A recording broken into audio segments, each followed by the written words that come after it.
Bismillahirrahmanirrahim. Assalamualaikum warahmatullahi wabarakatuh. Innal hamdalillah nahmaduhu wa nasta'inuhu wa nastaghfiruh wa na'udzu billahi min syururi anfusina wa sayyiati a'malina. May yahdihillahu fala mudhillalah wa may yudlil fala hadiyalah. Wa asyhadu an la ilaha illallah wahdahu la syarikalah wa asyhadu anna Muhammadan abduhu wa rasuluh. Ya ayyuhalladzina amanu taqullaha haqqa tuqatih wa la tamutunna illa wa antum muslimun.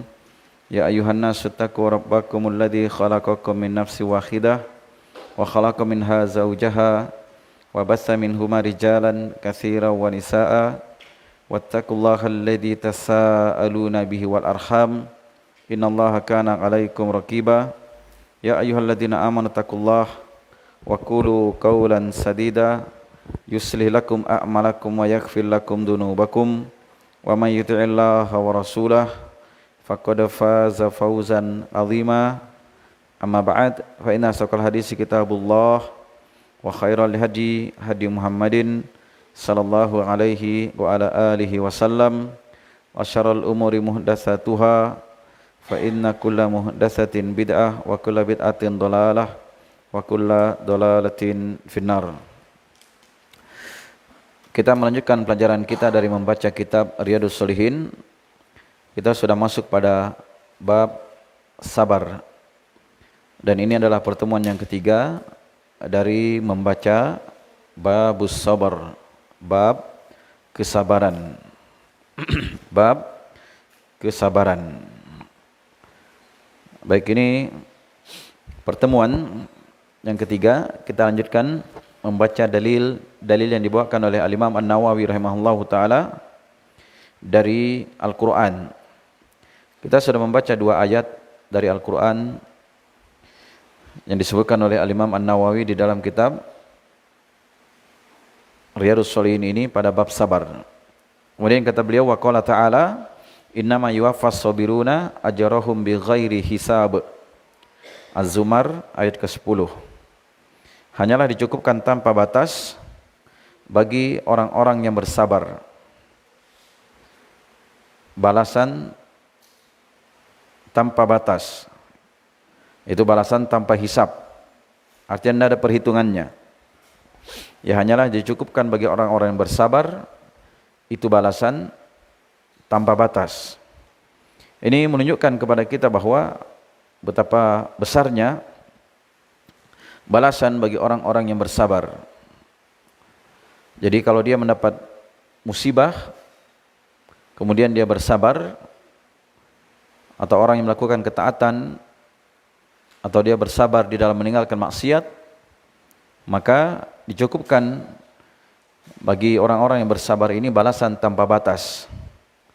Ya, disebutkan balasan tanpa batas, itu balasan yang tidak ada perhitungannya, sesuai dengan beratnya ujian kepada hamba dan sesuai juga dengan beratnya dia bersabar. Tetapi ketika dia mampu bersabar, maka disitulah letak balasan seorang hamba itu. Karena itu Rasulullah sallallahu alaihi wasallam bersabda kepada Aisyah radhiyallahu taala anha, "Ya Aisyah, inna ajraki ma'a masyaqqatik." Wahai Aisyah, sesungguhnya balasan kamu itu disesuaikan dengan beratnya engkau melakukan perkara itu. Jadi kalau ada amalan semakin berat dia, tetapi semakin mampu kita melakukannya dan semakin kita bersabar di atasnya, maka itu lebih besar pahalanya. Lebih besar pahalanya. Ya, kalau ada orang bersedekah uang 100.000 dan ada juga orang bersedekah 20.000, mana yang lebih besar pahalanya? Hah? Ya, dilihat keadaannya. Ya, kadang orang yang bersedekah 100.000, itu 100.000 itu uang angin saja dia, kayak uang lewat saja, tidak teranggap. Seperti memberi tukang parkir saja. Karena penghasilannya satu hari itu puluhan juta. Ya kan? Kalau satu bulan, ya mungkin 300-an juta. Kadang ada yang miliaran. Nah, itu uang 100.000 itu santai sekali. Ringan sekali bagi dia. Tetapi ada orang yang dia bersedekah 20.000, penghasilannya dalam sehari itu cuma 50.000. Penghasilannya dalam sehari berapa? 50.000. Tapi mampu dia bersedekah 20.000 misalnya. Dan itu bersama dengan kesabaran dia, penuh harapan, keikhlasan, dia bersedekah dengan uang yang ada tadi untuk mengharapkan pahala di sisi Allah Subhanahu wa taala. Terkadang yang sedikit nilainya dalam pandangan kita ini bisa menjadi lebih besar di sisi Allah Subhanahu wa taala. Ya, karena itu kalau kita melakukan suatu amalan itu tidak dilihat dari banyaknya sesuatu itu, tetapi dilihat dari kualitasnya, bagaimana kesungguhan di dalam melakukannya, bagaimana keikhlasannya, dan bagaimana beratnya dia melakukan amalan tersebut. Makanya amalan itu ketika semakin berat dilakukan, tetapi kita mampu bersabar di atasnya, maka pahalanya lebih besar. Pahalanya lebih besar. Jelas ya? Ini dari hal-hal yang hendaknya diperhatikan agar kita tidak berkecil hati. Orang-orang yang mampu melakukan amalan besar, tetapi kita tidak mampu melakukan seperti mereka. Kenapa? Karena memang kita tidak memiliki seperti apa yang mereka miliki.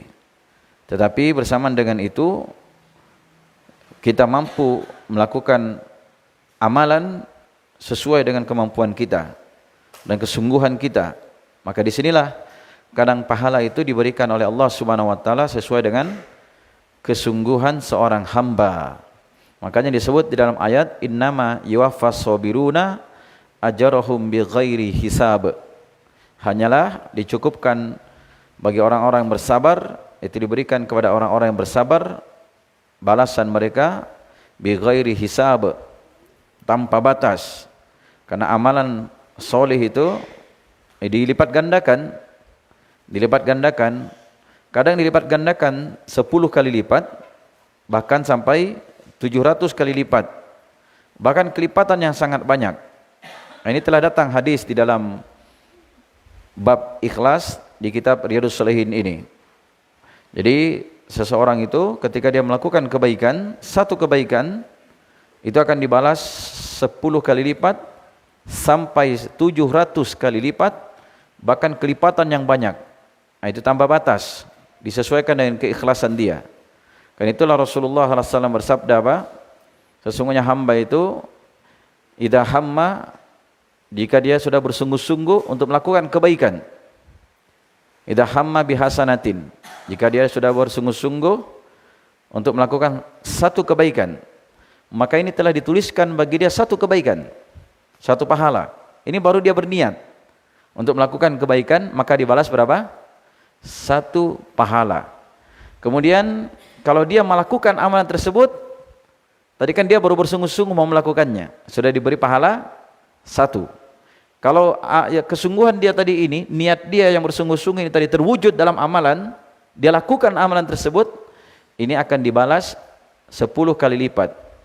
Sampai kata Nabi SAW 700 kali lipat, sampai ad'afin kathiron, sampai apa? Kelipatan yang banyak. Itu melebihi dari 700 kali lipat. Ini yang diinginkan di sini, bahwa orang-orang yang bersabar itu diberikan balasan kepada mereka tanpa batas. Tanpa batas. Beda dengan kejelekannya. Kejelekan itu, jika seorang itu hamma, itu bersungguh-sungguh dengan satu kejelekan, maka itu belum dituliskan kejelekan. Jadi kalau dia amalkan kejelekan itu, hanya akan ditulis satu kejelekan. Itu bedanya dengan kebaikan. Kalau kebaikan baru berniat bersungguh-sungguh, sudah ditulis satu kebaikan, satu pahala.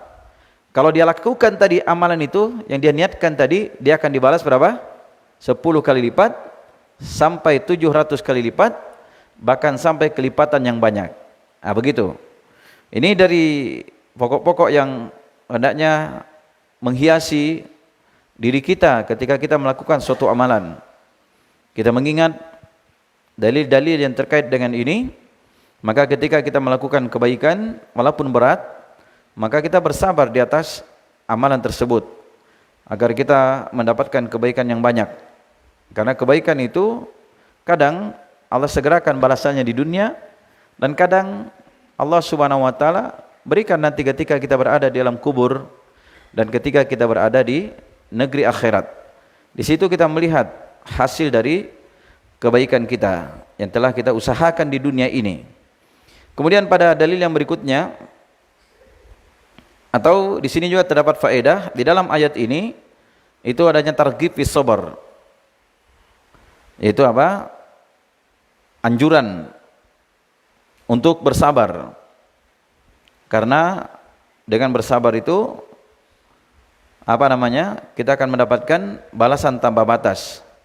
Jadi di dalam ayat ini merupakan apa? Adanya dorongan untuk kita bersabar.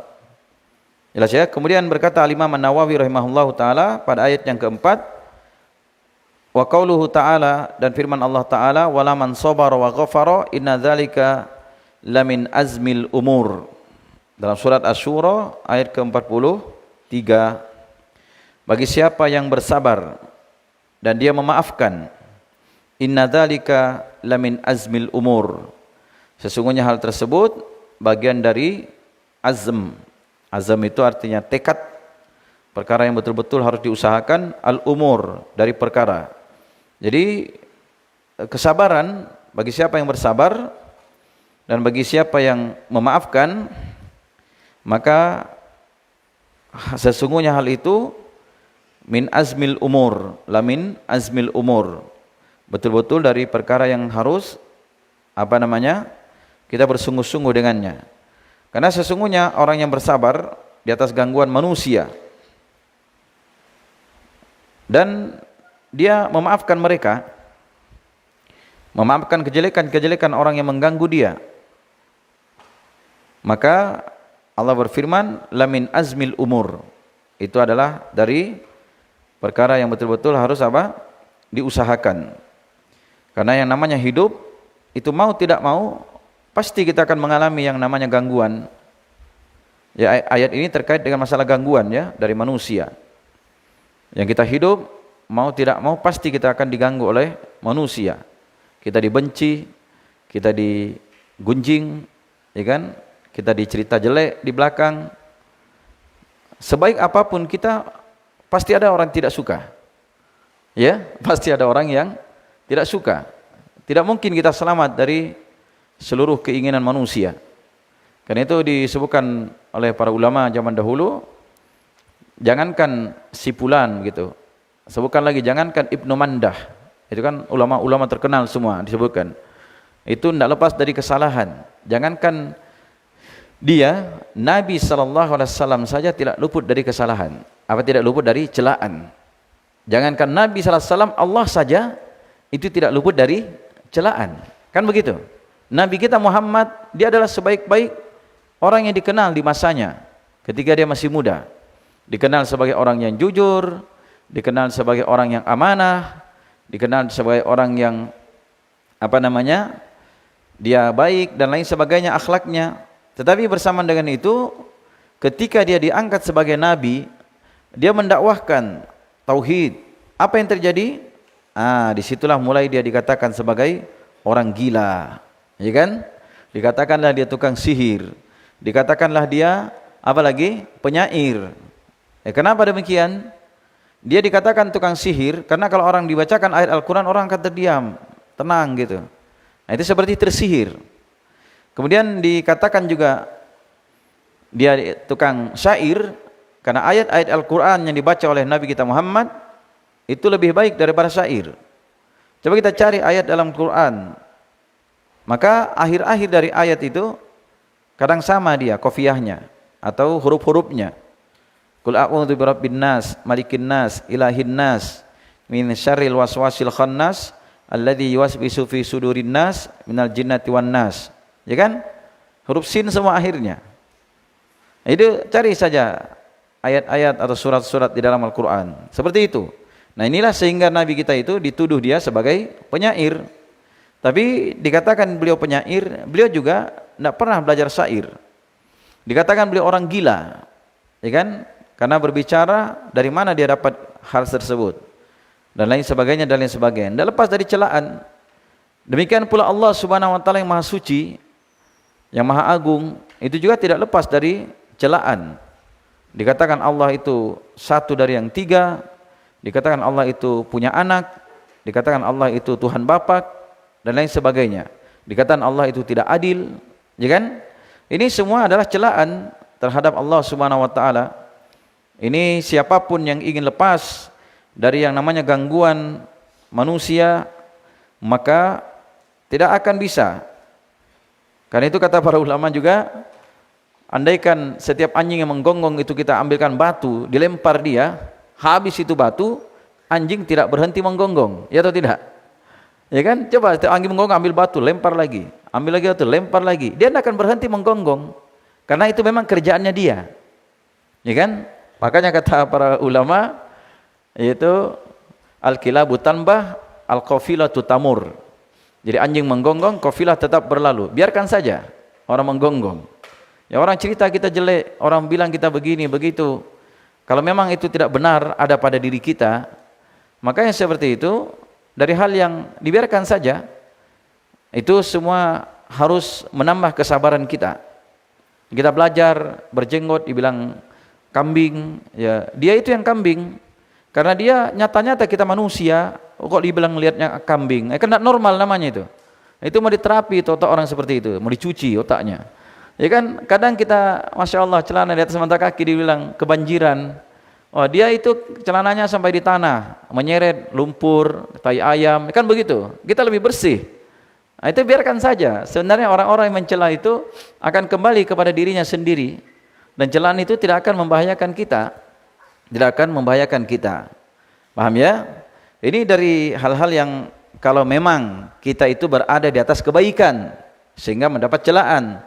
Beda kalau memang kita salah, kita punya kesalahan, kita berada di atas dosa, ada orang mengingatkan. Nah, seperti itu kita harus sadar diri. Itu harus kita sadar diri dan kita introspeksi diri gitu ya bahasanya itu. Bahasa kerennya. Nah, itu harus apa namanya? Dia menghisap dirinya, menghitung dirinya. Apakah memang benar ucapan orang itu atau tidak? Tetapi kalau kita memang belajar, ada dalilnya, ada ayatnya, ada Al-Qur'annya, ada hadis dari Nabi, kemudian kita amalkan sebagaimana petunjuk, sebagaimana para sahabat mengamalkan, kemudian kita dituduh sesat, biarkan saja. Kan begitu. Ini dari hal-hal yang hendaknya diperhatikan.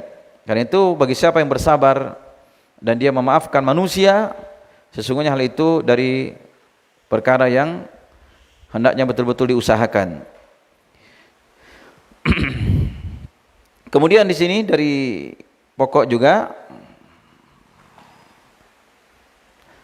dari ada ayat di dalam Al-Qur'an, Allah berfirman dalam surat Asy-Syura ayat 40, ketika kita mendapat celaan dari manusia, maka Allah berfirman, yaitu apa? Faman afa wa aslaha fa ajruhu 'ala Allah. Maka siapa yang memaafkan dan dia berbuat baik, maka balasan bagi dia itu di sisi Allah Subhanahu wa taala.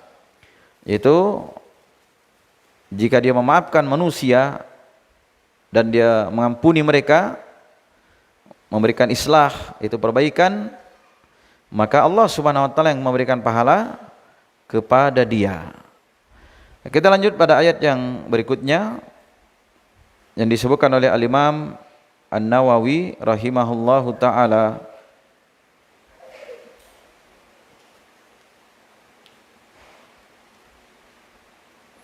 Baik, ini dari apa namanya? Masih dalil-dalil dari Al-Qur'an ya. Beliau sebutkan. Karena Al-Qur'an itu adalah dalil yang paling pokok.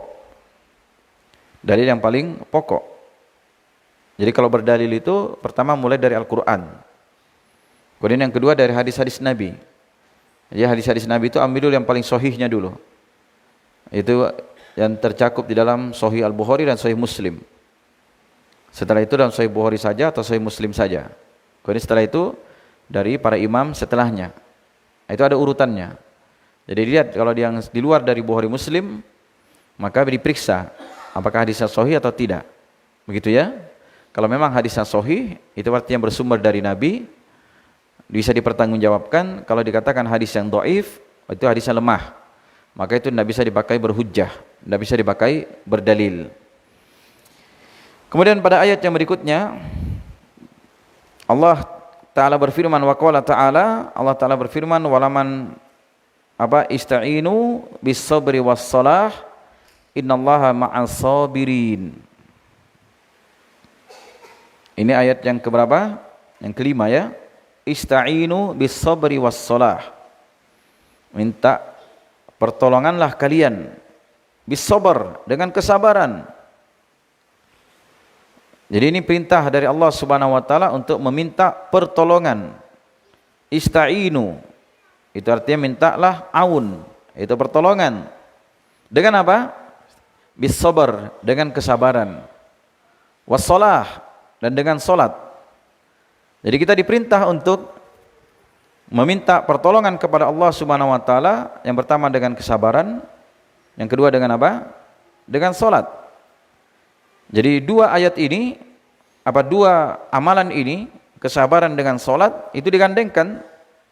Salat saja tidak mungkin kita bisa terus-menerus salat tanpa kesabaran. Jadi kesabaran itu adalah kunci amalan kita itu terus-menerus bisa berjalan. Yaitu kita meminta pertolongan terhadap perkara kita dengan kesabaran. Karena manusia juga itu jika dia bersabar, dia menunggu jalan keluar dari Allah Subhanahu wa taala, maka akan mudah urusan-urusan dia.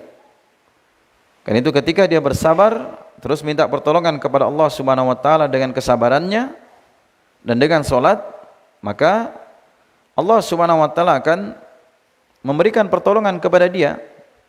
Karena itu Rasulullah sallallahu alaihi wasallam pernah berpesan kepada Abdullah bin Abbas radhiyallahu taala anhuma. Kata beliau, wa'lam anna nasra ma'as sabar. Ketahuilah sesungguhnya pertolongan itu bersama dengan kesabaran. Lihat ya, ma'a itu artinya bersamaan. Ma'a as-sabar. Ketahuilah, ini Nabi ingatkan kepada Abdullah bin Abbas, wa'lam, dan ketahuilah. Artinya ilmuilah ini. Apa itu? Anna nasra ma'as sabar. Sesungguhnya pertolongan itu bersama dengan kesabaran. Wa anal faraj ma'al karb, dan sesungguhnya jalan keluar itu bersama dengan kesulitan. Wa anna ma'al usri yusra, bersama dengan kesulitan ada kemudahan. Ini hadis diriwayatkan oleh Imam Ahmad, dan hadis ini adalah hadis yang sahih. Adapun salat, dia akan menolong hamba itu dalam perkara agamanya dan dalam perkara dunianya. Jadi salat itu akan menolong seorang hamba terhadap urusan dunianya dan urusan akhiratnya. Sampai Rasulullah SAW itu beliau menyebutkan Annahu idza hazabahu amrun fazi'a ila shalah. Dan Rasulullah SAW itu jika beliau ditimpa oleh suatu urusan yang berat yang menyulitkan beliau, fazi'a ila shalah, maka berserah beliau menuju salat. Nah begitu ya. Jadi beliau itu ketika terjadi masalah tidak enak, dalam urusannya sulit, berat dihadapi, maka beliau bersegera kepada salat. Nah itu Rasulullah SAW. Jadi kalau ada urusan yang berat, itu jangan segera ke dukun. Sebagian manusia kan begitu dia. Paham ya? Kadang sebagian manusia pergi ke dukun. Nah, jadi kalau ada masalah pergi sholat, ambil air wudhu, kemudian sholat, minta petunjuk. Karena yang memegang urusan itu siapa? Allah Subhanahu wa taala. Jadi Allah Subhanahu wa taala yang memegang urusan kita. Paham ya? Nah, ini minta kepada dia jalan keluar, ya kan?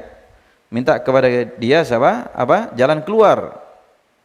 Ini dari hal-hal yang hendaknya diperhatikan. Maka jika Nabi SAW itu merasa tidak enak, maka beliau bersegera menuju kemana? Ke sholat. Nah begitu. Jadi dia bukan menuju ke tempat yang lain. Jadi kalau ada permasalahan, segera tunduk kepada Allah Subhanahu wa taala. Karena sholat itu mencegah dari perbuatan keji dan perbuatan munkar. Karena itu juga orang kalau terjatuh pada perbuatan dosa, segera dia ambil air wudu, kemudian dia sholat, minta ampun kepada Allah Subhanahu wa taala, Allah akan ampuni dosanya dia. Begitu ya.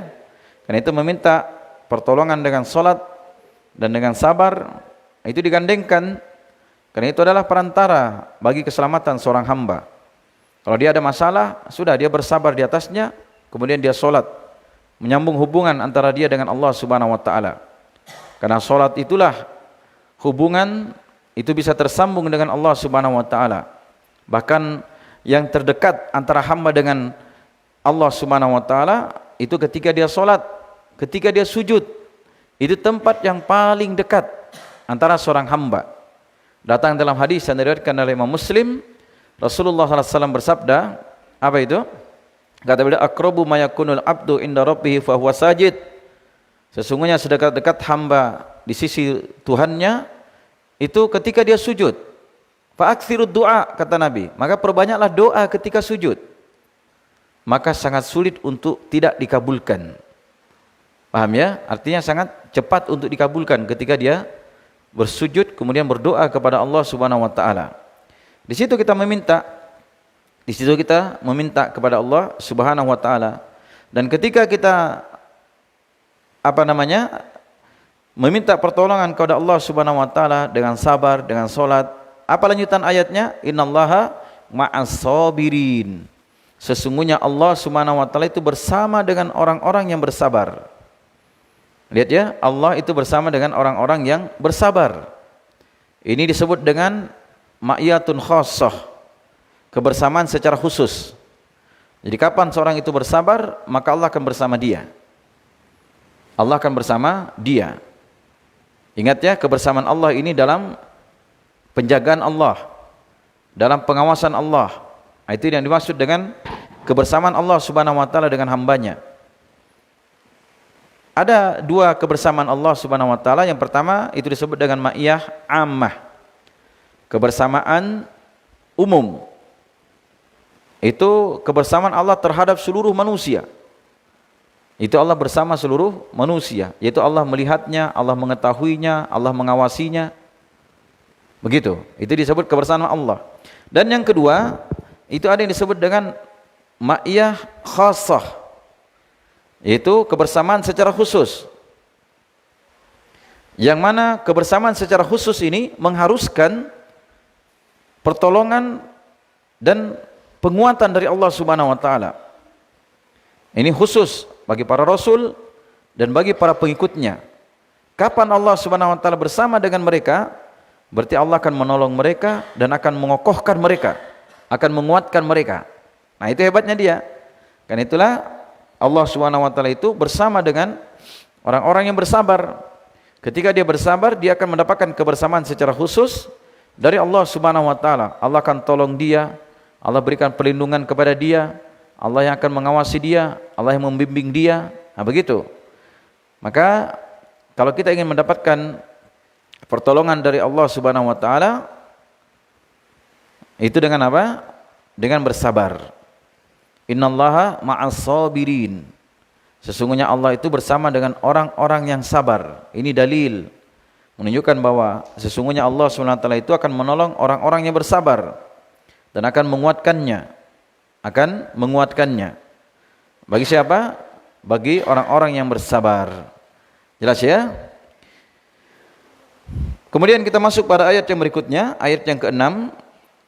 Kata Al-Imam An-Nawawi rahimahullahu taala, wa qauluhu ta'ala, dan firman Allah taala, wala nabluwannakum hatta na'lama al-mujahidina minkum was-sabirina wa nabluwa akhbarakum. Nah. Dan sungguh kami akan menguji kalian sampai kami mengetahui orang yang betul-betul bersungguh-sungguh dari kalian dan orang yang betul-betul bersabar. Jadi nanti Allah timpakan kepada kita ujian. Jadi dengan ujian itu supaya jelas, kelihatan siapa yang betul-betul bersungguh-sungguh dan siapa yang tidak bersungguh-sungguh, dan siapa yang bersabar dan siapa yang tidak bersabar. Jelas ya? Ini firman Allah Subhanahu wa taala. Jadi diperhatikan ya. Allah berfirman di sini, sungguh betul-betul kami akan menguji kalian sampai kami mengetahui. Makna dari mengetahui ini bukan artinya Allah itu tidak mengetahui sebelumnya. Setelah diuji baru Allah mengetahui apa yang terjadi. Dan Allah Subhanahu wa taala itu memiliki ilmu, yaitu apa? Allah mengetahui sesuatu yang belum terjadi, yang sedang terjadi, bahkan yang akan terjadi.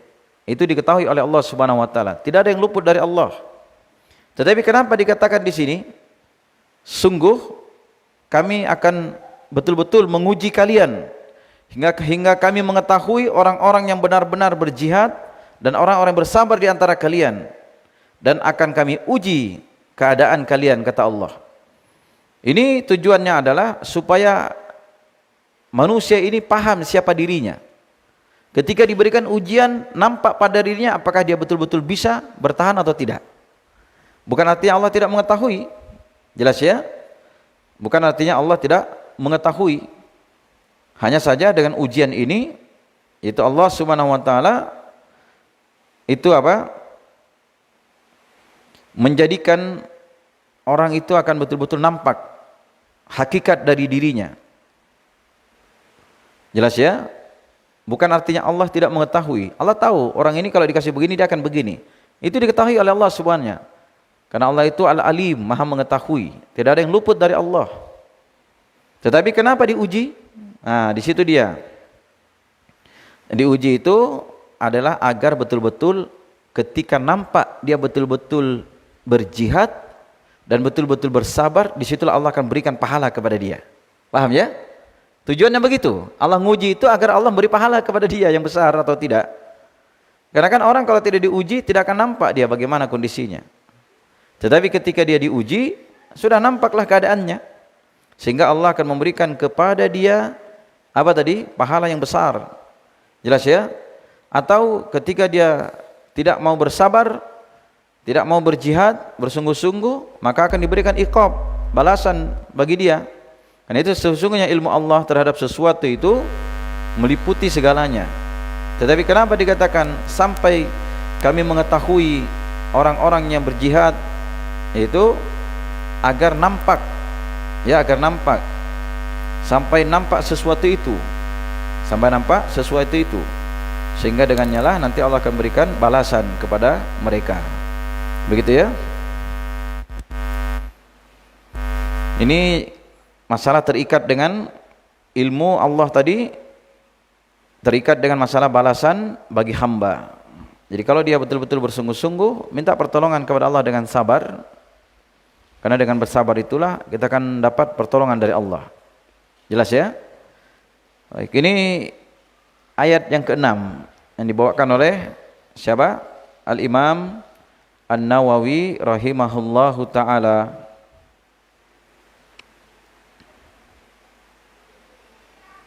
Selesai ya ayat ini. Baik, kita sudah masuk adzan. Atau kita masuk dulu pada hadis yang pertama yang disebutkan oleh Al-Imam An-Nawawi rahimahullahu ta'ala.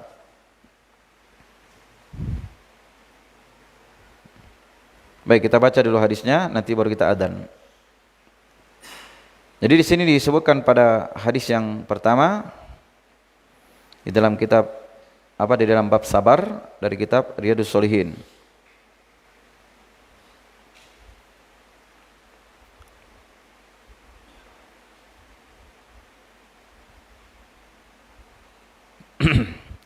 Jadi kebiasaan dari Al-Imam An-Nawawi itu ketika dia menyebutkan hadis, dia sebutkan dulu hadis yang paling pokok yang terkait dengan bab. Begitu ya. Nanti baru ada penjelasan tambahan-tambahan dari hadis-hadis yang selainnya. Baik, kita baca dulu hadisnya. Kata beliau di sini, wa an Abi Malik Al-Harith Ibn Asim Al-Ash'ari. Jadi Abu Malik namanya Al-Haris bin Asim Al-Ash'ari radhiyallahu ta'ala anhu. Qala, beliau berkata, qala Rasulullah sallallahu alaihi wasallam, at-tuhuru syatrul iman, walhamdulillahi tamla'ul mizan, wa subhanallahi walhamdulillahi tamla'ani, au tamla'u ma bainas samawati wal ard. Was-salatu nur, was-sadaqatu burhan, was-sabru dhiya, wal Qur'anu hujjatul laka au alaik. Kullun nasi yaghdu faba'i'un nafsahu famu'tikuha au mubikuha. Rawahu Muslim. Ya, hadis ini hanya diriwayatkan oleh Al-Imam Muslim, datang dari sahabat Abu Malik Al-Haris. Dan seingat saya Abu Malik Al-Haris ini hanya meriwayatkan hadis ini saja. Begitu. Jadi dari sahabat ini, dia dari Asy'ari, ya, Al-Asy'ari. Kemudian semoga Allah meridhai beliau. Beliau berkata, Rasulullah SAW bersabda, at-tuhuru syatrul iman. At-tuhur itu bersuci. At-tuhur itu artinya perbuatan bersuci. Jadi beda ya, kalau dibaca tohur itu sucinya, at-tuhur perbuatan bersuci. Sama dengan wadu dengan wudu. Beda kan? Yang pertama baca wa-nya dibaca a, wadu dengan wudu. Kalau wudu, wawnya itu di dhammah itu artinya dibaca di depannya wudu. Itu artinya perbuatan bersuci, menggunakan air untuk bersuci. Tapi kalau dikatakan wadu, itu air yang digunakan untuk bersuci, airnya. Paham ya? Nah, itu perbedaan. Satu harokat saja, bukan satu huruf yang berbeda. Satu harokat itu bisa merubah makna antara wadu dengan wudu. Sama di sini antara tohur dengan tuhur. Jadi kalau tohur itu artinya suci. Kalau tuhur perbuatan bersuci, yaitu berwudu. Karena itu hadis ini disebutkan oleh Imam Muslim itu dalam babul wudu, di dalam sahih beliau. Ini hadis pertama ini dalam kitabul wudu. Ya, di sahih Muslim. Jadi beliau berkata di sini apa? Rasulullah SAW bersabda, at-tuhuru syatrul iman. Bersuci itu setengah dari keimanan. Nah, itu perbuatan bersuci apa? Setengah dari keimanan. Walhamdulillah tamla'ul mizan. Ucapan alhamdulillah itu memenuhi timbangan. Jadi jangan diremehkan ya, mengucapkan alhamdulillah itu akan memenuhi timbangan. Timbangan apa ini? Timbangan pada hari kiamat, timbangan pahala. Wa subhanallahi walhamdulillahi tamla'ani au tamla'u ma bainas samawati wal ard. Dan ucapan subhanallah walhamdulillah, dua ini, subhanallah dan alhamdulillah, dia akan memenuhi apa yang berada di antara langit dan bumi. Dia akan memenuhi antara langit dan bumi. Ada yang pernah ngukur tidak? Berapa jaraknya antara langit dan bumi? Maka ucapan ini, ucapan subhanallah walhamdulillah, kedua kalimat ini tamla'ani atau tamla'u, ia akan memenuhi apa yang berada di antara langit-langit dan bumi. Nah, itu pahalanya. Jelas ya? Tadi yang pertama apa? At-tuhur, setengah dari keimanan. Kemudian alhamdulillah memenuhi timbangan. Kemudian ucapan subhanallah dan alhamdulillah itu apa? Memenuhi antara langit dan bumi. Itu besarnya pahalanya. Jadi sebenarnya kalau ingin cari pahala itu banyak. Sambil duduk saja kita berzikir dapat pahala. Begitu juga sambil duduk saja kita menggunjing dapat dosa. Kan begitu? Sebenarnya gampang gitu. Tapi biasanya amalan-amalan yang ringan itu jarang ada yang mau melakukan. Karena satu kali dua kali bisa, berikutnya lupa sudah. Nah, di situ masalahnya dia. Sama baca Al-Quran itu kan, katanya apa, kalau membaca Al-Quran itu satu huruf itu dapat 10 pahala. Alif lam mim itu kata Abdullah bin Mas'ud, tidaklah saya hitung sebagai satu huruf, tetapi alif itu satu, lam itu satu, mim itu satu. Berarti 3 huruf kan? Itu 30 pahala. Nah, tapi banyak yang tidak mau, banyak yang mau meninggalkannya. Ya sama sholat berjamaah, sholat sendiri dengan sholat berjamaah itu beda. Beda ya. Kalau dia sholat berjamaah dilipatkan sampai 25, sampai 27, sampai 29 derajat. Derajat dalam Islam itu kelipatannya tidak bisa dihitung. Nah, kemudian di sini kata Nabi, wassalatun nur. Salat itu adalah cahaya. Salat adalah cahaya. Wassadaqatu burhan. Sedekah itu burhan. Apa itu burhan? Bukti. dari keimanan. Kemudian wasabru dhiya, ini yang diinginkan di sini, dan kesabaran adalah cahaya. As-salat nur, cahaya. As-sabru dhiya, juga cahaya, tapi beda lafadznya. Salat itu cahayanya dengan lafadz nur, sabar itu lafadznya dengan lafadz dhiya. Nanti kita bahas. Kemudian wal Qur'anu hujjatul laka au alaik, dan Al-Qur'an itu adalah hujjah laka, untukmu.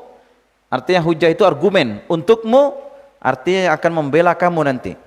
Au alaika, atau menghujahi kamu, hujjah atas kamu, artinya akan membinasakan kamu.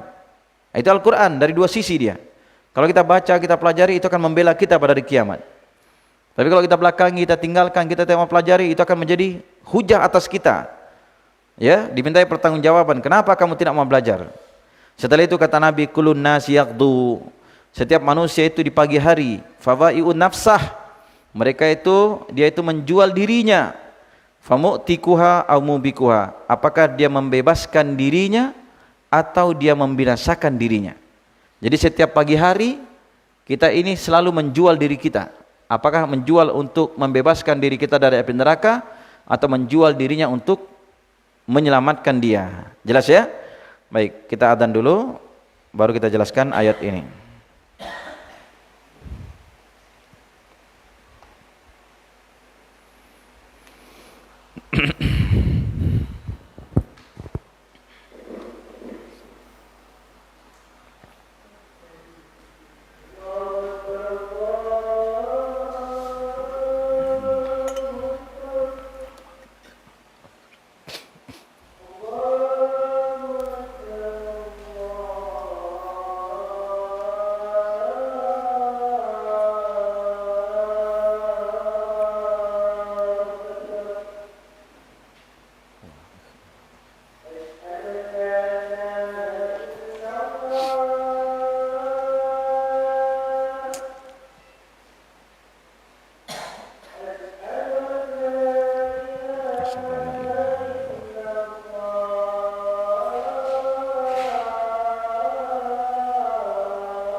Kita lanjutkan.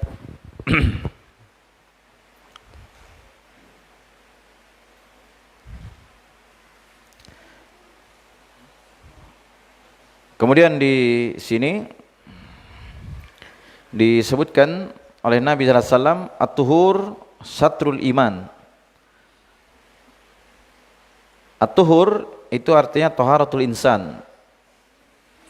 Itu bersucinya insan. Jadi kalau kita berwudu, itu mensucikan diri dari hadas kecil, itu setengah dari keimanan. Dan toharoh itu mencakup dua. Ini dari penjelasan para ulama. Yang pertama ada namanya toharoh hissiyah. Kemudian yang kedua ada namanya toharoh maknawiyah, secara makna. Ya, toharoh yang nampak itu, yaitu kita bertoharoh bersuci dari hadas. Makanya hadis ini dibawakan oleh Al-Imam Muslim dalam bab atau dalam kitab Al-Wudu, ya, tentang wudu. Dari pendalilan ini ya, at-toharoh, at-tuhuru satrul iman. Kemudian toharoh itu juga bersuci, itu secara makna, itu mensucikan hati kita dari keyakinan-keyakinan yang buruk. Bersuci dari kesyirikan, itu mensucikan hati itu dari apa? Amalan-amalan kita, dari bid'ah, begitu. Itu juga masuk toharoh, ya, secara maknawiyah. Jadi itu disebut dengan toharoh apa? Toharoh maknawiyah. Tetapi yang diinginkan di sini, yang disebutkan oleh Al-Imam Nawawi, dan itu yang dikuatkan oleh Imam Muslim dengan hadis ini adalah toharoh itu bersuci dari hadas, yaitu dengan berwudu. Dikatakan satrul iman, yaitu setengah dari keimanan. Setengah dari keimanan. Kemudian yang kedua dalam hadis ini, alhamdulillah tamla'ul mizan. Ucapan alhamdulillah itu akan memenuhi timbangan. Itu alhamdulillah tamla'ul mizan. Alhamdulillah itu memenuhi timbangan. Timbangan di mana? Itu timbangan pada hari kiamat. Nah, ini menunjukkan kepada kita bahwa di hari kiamat nantinya akan ada timbangan. Ini di antara dalil yang menunjukkan bahwa mizan itu ada nanti pada hari kiamat. Dan timbangan itu berbentuk neraca dia, atau berbentuk timbangannya dua, di tengahnya itu ada lisan namanya. Lisan itu tiangnya. Kemudian dia di sini ada menggantung dua. Ini kan seperti timbangan emas zaman dulu. Seperti itu timbangan pada hari kiamat. Jadi yang ditimbang itu ada tiga. Yang pertama, yang ditimbang itu langsung orangnya. Langsung siapa? Orangnya. Jadi orangnya langsung ditimbang. Kan itu datang dalam hadis yang diriwayatkan oleh Imam Al-Bukhari, ada orang yang sangat gemuk, besar, tapi dia termasuk orang yang tidak beriman. Ketika dia ditimbang, di timbangan itu ternyata timbangannya tidak lebih berat daripada sayap nyamuk. Jadi yang dihitung nanti pada hari kiamat itu bukan beratnya timbangan kita di dunia ini. Oh, saya paling berat misalnya 300 kilo timbangannya. Oh, nanti di akhirat timbang besar juga. Tidak begitu. Yang menyebabkan berat dan tidaknya pada hari kiamat itu adalah amalannya. Karena itu Abdullah bin Mas'ud disebutkan dalam hadis, dalam sebuah hadis dari kitab Al-Adab Al-Mufrad dari Al-Imam Al-Bukhari, itu disebutkan sebuah hadis tentang Abdullah bin Mas'ud. Waktu itu Abdullah bin Mas'ud manjat pohon. Kemudian tersingkap kakinya, kelihatan kecil. Para sahabat tertawa. Para sahabat tertawa melihat, wah, kakinya kecil. Jadi Nabi bertanya, apa yang kalian tertawakan? Begini ya Rasulullah, itu kami tadi melihat kakinya Abdullah ini kecil. Begitu. Kecil saja kakinya. Langsung Nabi SAW bersabda, tahukah kalian, kata beliau, timbangan dari kaki Abdullah ini lebih berat dari Uhud pada hari kiamat. Tahu kita gunung Uhud, gimana beratnya? Hah? Gunung Uhud, gunung batu itu, yang kalau kita umroh atau haji kan, kita lewat di sana, dekat Madinah. Itu kalau ditimbang, oh, enggak tahu itu berapa lama itu dikerok gitu. Nah, ini timbangan kaki dari Abdullah bin Mas'ud ini, kata Nabi, pada hari kiamat lebih berat dari Uhud. Itu bukan hanya kakinya ditimbang, menunjukkan apa? Dari amalannya itu yang membuat dia berat. Nah, di sini menunjukkan yang ditimbang pada hari kiamat itu langsung orangnya. Kemudian yang kedua yang ditimbang itu adalah catatan amalnya. Karena itu datang hadis yang 99 lembar catatan itu, ya kan, dengan juga catatan dari la ilaha illallah. Nanti pada hari kiamat dipanggil seseorang dengan suara yang keras di depan seluruh makhluk. Kemudian dikatakan ditebar di depan dia 99 sijilat, lembaran-lembaran. Satu lembar ini jauhnya sejauh jarak memandang, itu luasnya. Ini semua adalah catatan dosa dia. Lihat ya, ada catatan dosa kita seperti itu. Ini orang nanti didatangkan pada hari kiamat, dipanggil di depan seluruh makhluk, ditebar di depan dia 99 lembar, tis'atun wa tis'ina sijillan, ya, tis'atan wa tis'ina sijillan, 99 lembar. Kullu sijillin maddal basor, kata Nabi. Setiap lembar dari catatan tadi itu sejauh mata memandang. Gimana caranya sejauh mata memandang? Kalau kita pandang di depan yang luas, sampai ujung pandangan kita itu tidak kelihatan lagi itu ujungnya itu. Nah, itu tidak bisa diukur luasnya itu. Jelas ya? Itu 99 lembar, semuanya catatan dosa. Kemudian ditanya dia, apakah kamu punya udzur terhadap dosa-dosa ini? Maka dia katakan, la, tidak ada. Maka setelah itu dikatakan, apakah kamu punya amalan? Katanya tidak ada amalan kebaikan, tapi dikeluarkanlah kepada dia bitokoh. Bitokoh itu kartu kecil seperti KTP, dan di bitokoh itu tertulis asyhadu an la ilaha illallah wa asyhadu anna Muhammad abduhu wa rasuluh. Itu ya 2 kalimat syahadat. Maka dia bilang, apa artinya bitokoh ini dibandingkan dengan 99 lembar catatan dosa? Akhirnya keduanya ini ditimbang. Kemudian dikatakan kepada dia, fa innaka la tudlam, sesungguhnya kamu tidak akan didolimi. Kemudian ditimbanglah. Kemudian apa? Diletakkanlah bitokoh tadi pada satu anak timbangan, dan diletakkan pula 99 lembar tadi dalam satu anak timbangan. Fatawasati sijilat wasakulatil bitokoh. Terbanglah 99 lembar catatan dosa tadi, dan lebih beratlah kartu kecil tadi yang berisi la ilaha illallah. Nah, itu menunjukkan apa yang ditimbang? Langsung catatannya. Di sini juga menunjukkan bahwa la ilaha illallah itu bisa menghancurkan dosa-dosa.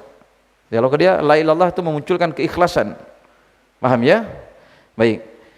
Kemudian yang ketiga, itu yang ditimbang itu langsung amalannya. Nah, di sini disebut apa di sini? Alhamdulillah tamlaul mizan. Jadi alhamdulillah ini tadi memenuhi timbangan. Kemudian apa selanjutnya? Subhanallah walhamdulillah tamla'ani atau tamla'u ma bainas samawati wal ard. Ucapan subhanallah walhamdulillah itu akan memenuhi antara langit dan bumi. Jelas ya, antara langit dan bumi. Nah, ini menunjukkan betapa luas ya pahala dari Allah Subhanahu wa taala bagi orang yang mengucapkan ini. Karena ucapan subhanallah itu adalah mensucikan Allah Subhanahu wa taala dari segala kekurangan.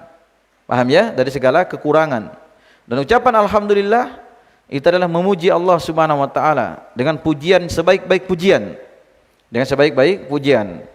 Nah, ini ketika kita mendapat nikmat, kita mengucapkan alhamdulillah. Kalau kita mendapat hal yang kita benci, tetap kita mengucapkan alhamdulillah. Jadi alhamdulillah itu pada semua keadaan. Tetap Allah terpuji. Ketika Allah menimpakan sesuatu yang buruk menurut hamba pada dirinya, tetap Allah terpuji, tapi itu di sisi hamba jelek. Karena itu Rasulullah sallallahu alaihi wasallam itu ketika mendapat nikmat, apa yang beliau ucapkan? Alhamdulillah alladzi bi ni'matihi tatimmus shalihat. Segala pujian bagi Allah yang mana dengan nikmat-nikmat darinya sempurnalah kebaikan-kebaikan. Dan apabila mendapat sesuatu yang dibenci, diucapkan alhamdulillah ala kulli hal. Segala pujian bagi Allah terhadap segala keadaan. Jadi semua keadaan apapun tetap Allah yang dipuji. Jelas ya? Begitu. Baik, insyaallah taala untuk yang lainnya terkait dengan masalah salat itu nur, ya. Kemudian yang lainnya kita jelaskan pada pertemuan berikutnya. Karena ini butuh penjelasan yang lebih detail. Karena perbedaan antara nur dengan dhiya itu berbeda. Disitulah letak bahwa solat itu bercahaya, tapi cahayanya beda dengan cahaya kesabaran. Ya, kalau cahaya nur itu artinya seperti cahaya bulan. Kalau dhiya, kesabaran itu disifati dengan cahaya dhiya. Dhiya itu adalah cahaya seperti cahaya matahari. Begitu ya, panas, terik, tapi Masya Allah, matahari itu tidak muncul saja mataharinya, terhalang, tetap terang itu bumi, ya kan? Dan dibutuhkan oleh makhluk di muka bumi, itu matahari. Beda dengan cahaya bulan. Cahaya bulan itu dia akan menerangi apa yang terkena cahaya saja. Begitu. Begitulah solat. Orang yang solat itu kan bercahaya hatinya, merasa sejuk dia dengannya. Paham ya? Tetapi kesabaran memang panas, berat. Tetapi kapan dia mampu bersabar, nah itu akan menerangi seluruh urusan dia. Begitu ya, Allah Ta'ala a'lam. Subhanakallahumma wa bihamdik, asyhadu an la ilaha illa ant, astaghfiruka wa atubu ilaik. Alhamdulillahi rabbil alamin.